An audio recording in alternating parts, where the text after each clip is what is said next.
Ralghia the Witch, Chapter 7, Part 2, The 4 Potions. The couple thanked the witch and walked out. That night, the woman prepared a wonderful dinner, which her husband was glad to eat. Afterward, she warmed the smallest bottle in her hands as instructed, and broke the seal. She set it before her husband, who pulled out the stopper and drank the potion in one gulp. He coughed as he swallowed, and his eyes widened. His wife watched. "Well?" she asked. "That burned my throat. And, do you feel any different?" He swallowed again and thought a while. Then he smiled. "Yes, I do feel different." "Then what are we waiting for? Let's go!" She led him into the bedroom, where she bathed him in kisses and gave herself to him throughout the night. They loved each other once again, far more than when they were first wed. On market days, when he had to be away, he worked hard, never once slacking in his work, and never once giving the women a chance to notice him. All day long he thought only of his love, and how eager he was to return home.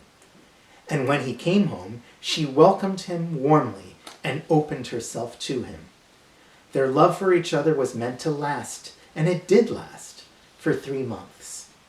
There was always some business that detained him in the market, or at least that's what he said, and she still trusted him, or at least that's what she said. But he gave her reason to doubt, and once the doubts came, she couldn't love him as fully as before. Oh, to be sure, some nights were perfect, but sometimes he would tire early, or she would. And on other occasions, one of them would lie awake at night. Either it was him wondering why he ever married her, or it was her wondering the same thing. Sometimes they argued, sometimes they fought, but the worst were the nights they said nothing. They were in the same room at the same time, and they managed to be civil, but the anger was still there. One day, he closed his stall early and came home late. His wife guessed what had happened in between.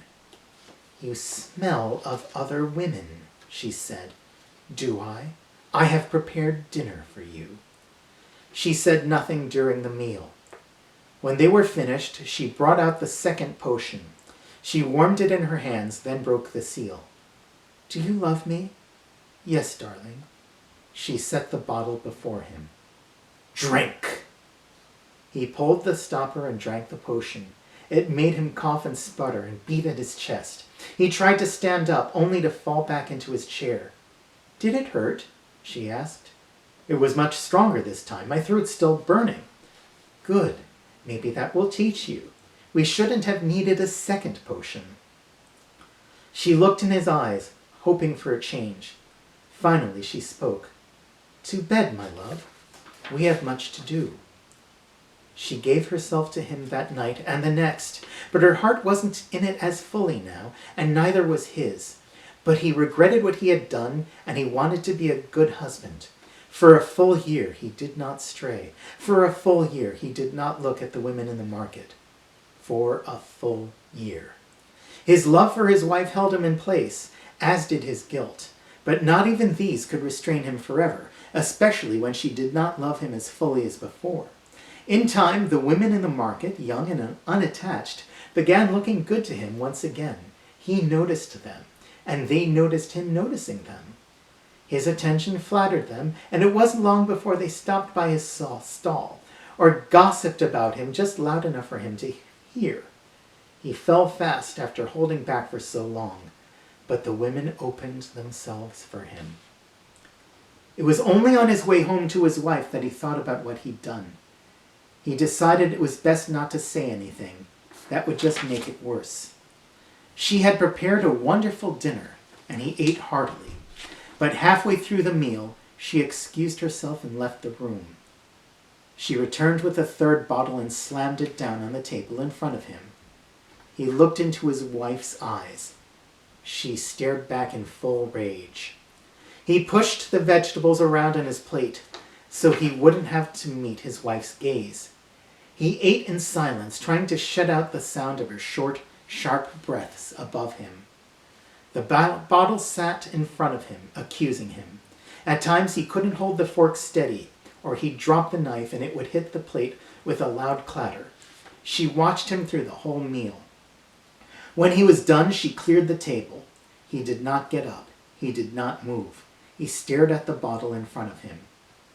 This potion would make him faithful for the rest of his days. The rest of his days. By now they both knew what that meant. She picked up the bottle and warmed it in her hands, as instructed. She broke the waxen seal and set the bottle before him. He nodded without looking up. His hands shook as he reached for the bottle. Only now could he look up at her, and his eyes begged for mercy. But there was none, only a slight tilt of her head, urging him to drink the potion and be done with it. He pulled out the stopper and slowly brought the bottle to his lips. He drank it all.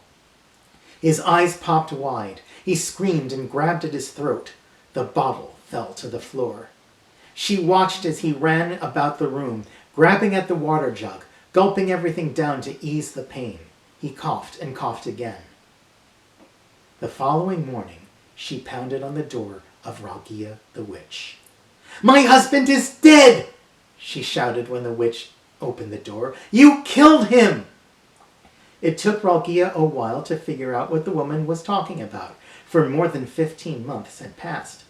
But she remembered and invited the woman in. The woman collapsed in a chair and explained what had happened. Then her face twisted in rage as she stared at Ralghia. "He'd be faithful for the rest of his days? Well, you made sure it came true. What kind of woman are you?" Ralghia rose. She may have smiled, but her dark eyes made it hard to tell.